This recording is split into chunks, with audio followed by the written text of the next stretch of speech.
and Steve, Rick and Steve.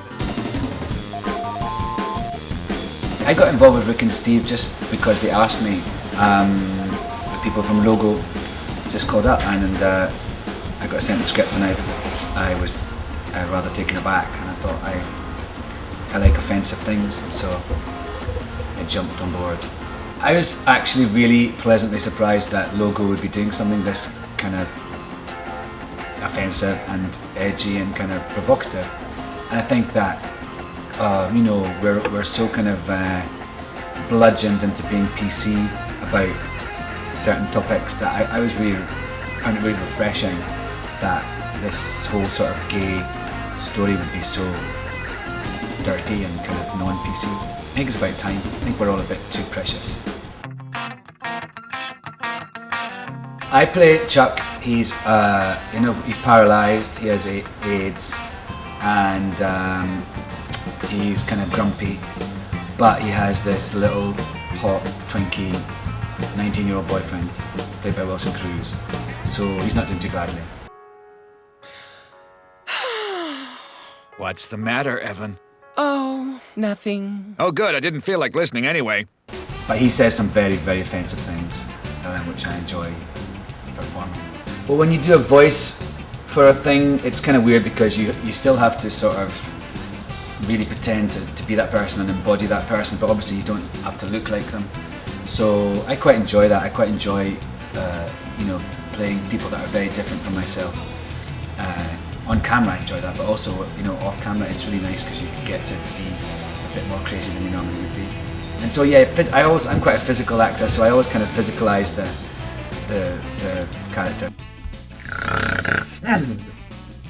Evan! Where are you? Evan, you forgot your diet pills!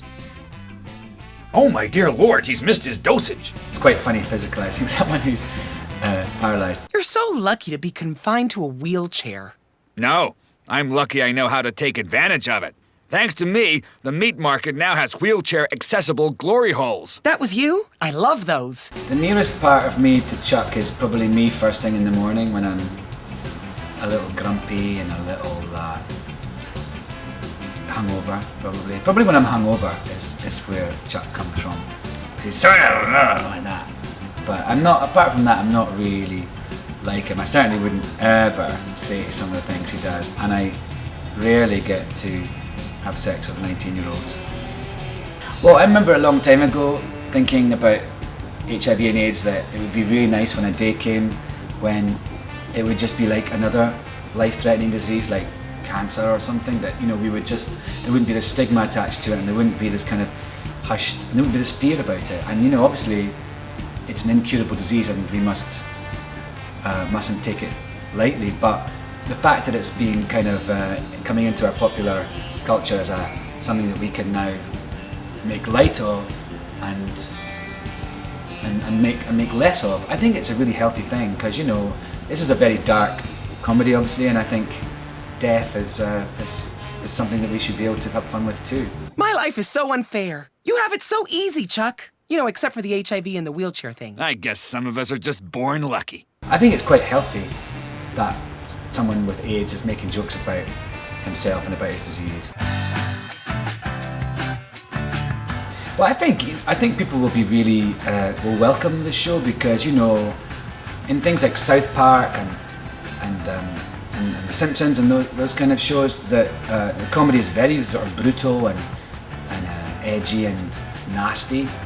And so in a way I think that the non-gay people watching this, and I hope lots do, will feel kind of relieved that gay people are kind of mocking themselves and kind of being as biting and self-mocking as other people are. Chuck, I want to have a baby. What? Rick and Steve are having one, and I want one too. Pepito, we can make all the little butt babies you want. No, Chucky, I don't want a butt baby. I want a real baby, a vag baby. I want to be a daddy. Absolutely not. You are not ready to be a daddy. It takes years of training. I don't know, I just think it's like, I think in a way to gain people's respect, you have to show that you're comfortable enough with yourself to be able to mock yourself and to be able to understand what other people think of you. Rick and Steve, Rick and Steve.